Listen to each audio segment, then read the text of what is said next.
সেই ঠিকাদাৰে কাম কৰিছে সেয়া পইচা মানে এনেকুৱা লাগে যে সেই পইচা লুটি লৈছে, কাম একো কৰা নাই। আমি ৰাইজৰ কাৰণে কি কৰিছে, মই সেইদিনাখন মই বাইক লৈ যাতে সিপাৰতে ইপালতে এনেকুৱা ৰাস্তা হৈছিল, মই ৰাতিৰ টাইম আছিল, মই অলপৰ জনতো মই নিচক যোৱা নাই। কেনেকুৱা দলং কৰিছে সিহঁতে, নিচৰ পৰা মাটি খহি গৈছে, এইফালে বলকে এটাক খহি গৈছে, বাইক যাওঁতে দুৰ্ঘটনা হ'বই লাগিছে। মই অলপৰ কাৰণে মই বাচি গৈছোঁ সেইদিনাখন। খালি আমাৰ নাই, গোটেই ৰাইজৰ ইটাৰ ৰাস্তায়। ইয়াৰ পৰা বৰপেটা যাওঁতে ইটাই ৰাস্তা, আমাৰ মনভৰি যাওঁতে ইটাই ৰাস্তা, বাগবৰ যাওঁতে ইটাই ৰাস্তা। এতিয়া দলংখন খহি পৰিলে আমাৰ বহুত অসুবিধা হ'ব। এইটোতো দুৰ্নীতি, মানে ভয়ানক দুৰ্নীতি হৈছে ব্ৰিজখনৰ ক্ষেত্ৰত। কাৰণ 4 কোটি টকীয়া এখন ব্ৰিজ আজি 6 মাহ হোৱা নাই, এতিয়া মানুহ আপডাউন কৰিব নোৱাৰে, চাইকেল এখন যাব নোৱাৰে, আমাৰ বাইক এখন যাব নোৱাৰে, মানে বাঁহৰ দলঙৰ নিচিনা ব্যৱস্থা হৈছে। গতিকে 4 কোটি টকা ব্যয় কৰি তেওঁলোকে মানে চৰকাৰী ধৰণৰ মানে খালি লুণ্ঠন হৈছে, তাৰ বাহিৰে একো হোৱা নাই। আমি ৰাইজ উপকৃত হোৱা নাই বুলি ভাবিছোঁ। আৰু এই ব্ৰিজখন যে ভৱিষ্যতে টিকিব থাকিব, আমাৰ মানে লক্ষণ দেখা নাযায়। ঠিকাদাৰজনৰ নাম কি আছিল, তেওঁ খবৰ লৈছিল নে নিৰ্মাণ হৈ থকা অৱস্থাত? জ্যোতি দাস বৰপেটা নেকি তেওঁৰ ঘৰ। গতিকে তেওঁ যে মানে ব্ৰিজৰ যিটো ঠিকাৰ কাম তেওঁ পাইছে, তেওঁৰ যিখিনি মুহুৰি তেওঁলোকে কি কৰিছে কি কৰে, তেওঁলোকে মানে কামখিনি কৰি থৈ গুচি গৈছে। কিন্তু আজি এই অৱস্থা, মানুহ চলাচল কৰা মানে ৰাস্তা নোহোৱা হৈছে এই ব্ৰিজখন। তাতকৈ আমাৰ নোহোৱা পালে ভাল আছিল। চৰকাৰৰ যিমান 4 কোটি টকা এনেকৈ যিটো লুণ্ঠন, এইটোতো 4 কোটি টকা লুণ্ঠন কৰি আমাৰ কি লাভ হৈছে, কোনোতো লাভ হোৱা নাই। ৰাইজ যিটো অৱস্থাত আছে সেই অৱস্থাতে আছে। গতিকে মোৰ কথা হ'ল মানে অবাধ লুণ্ঠন হৈছে। গতিকে মই ক'ব লগা কিছু নাই, মই আপোনাৰ লগত থৈ দি হয়তো চৰকাৰক মই কথাটো অৱগত কৰাইছোঁ যে এই ৰাস্তাটো আমাৰ সোনকালে মানে ঠিক কৰি দিব লাগে। এই পথটো ক'ৰ পৰা ক'লৈকে যায়? এইটো আমাৰ গোবিন্দপুৰৰ পৰা মোটামুটি ইফালে বাগবৰ, মন্দিয়া, জৈনা একদম কানেকশ্যন হৈছে, বৰপেটা ডিষ্ট্ৰিক্ট কানেকশ্যন হৈছে। বৰপেটা আৰু বঙাইগাঁও ডিষ্ট্ৰিক্টৰ সংলগ্ন ব্ৰিজ এখন আমাৰ MP ফাণ্ডৰ পৰা হৈছিল নেকি।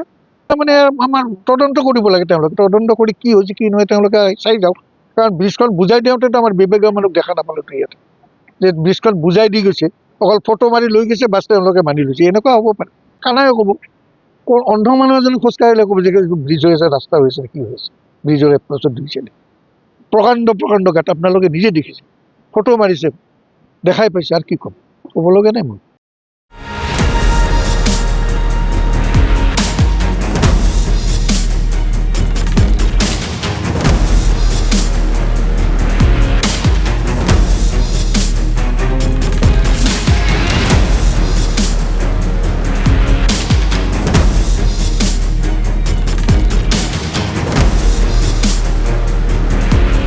সেই ঠিকাদাৰে কাম কৰিছে সেয়া পইচা মানে এনেকুৱা লাগে যে সেই পইচা লুটি লৈছে, কাম একো কৰা নাই।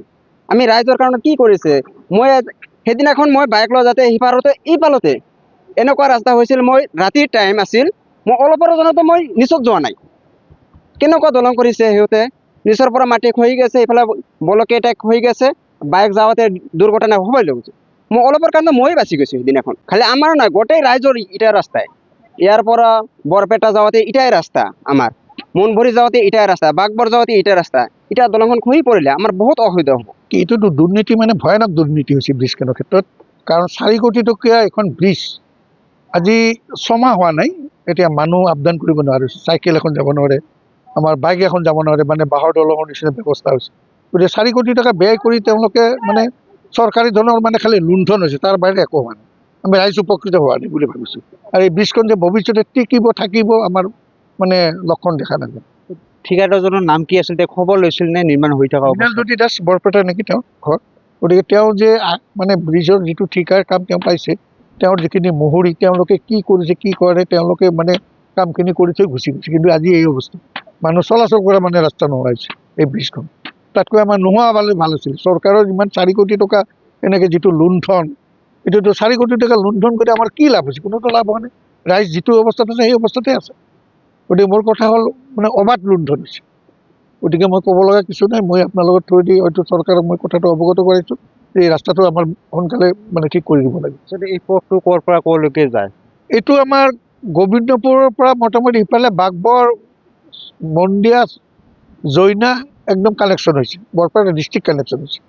বৰপেটা আৰু বঙাইগাঁও ডিষ্ট্ৰিক্টৰ সংলগ্ন ব্ৰিজ এখন আমাৰ MP ফাণ্ডৰ পৰা হৈছিল নেকি।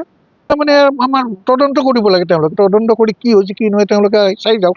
কাৰণ ব্ৰিজখন বুজাই দিওঁতেতো আমাৰ বিবেকীয় মানুহ দেখা নাপালোঁ ইয়াতে, যে ব্ৰিজখন বুজাই দি গৈছে, অকল ফটো মাৰি লৈ গৈছে, বাছ তেওঁলোকে মানি লৈছে। এনেকুৱা হ'ব পাৰে, কানাই ক'ব। অন্ধ মানুহ এজনে খোজকাঢ়িলে ক'ব যে ব্ৰিজ হৈ আছে, ৰাস্তা হৈ আছে, কি হৈ আছে। ব্ৰিজৰ এপ্ৰচত দেখিছে, প্ৰকাণ্ড প্ৰকাণ্ড গাঁত আপোনালোকে নিজে দেখিছে, ফটো মাৰিছে, দেখাই পাইছে, আৰু কি ক'ম, ক'ব লগা নাই মোৰ।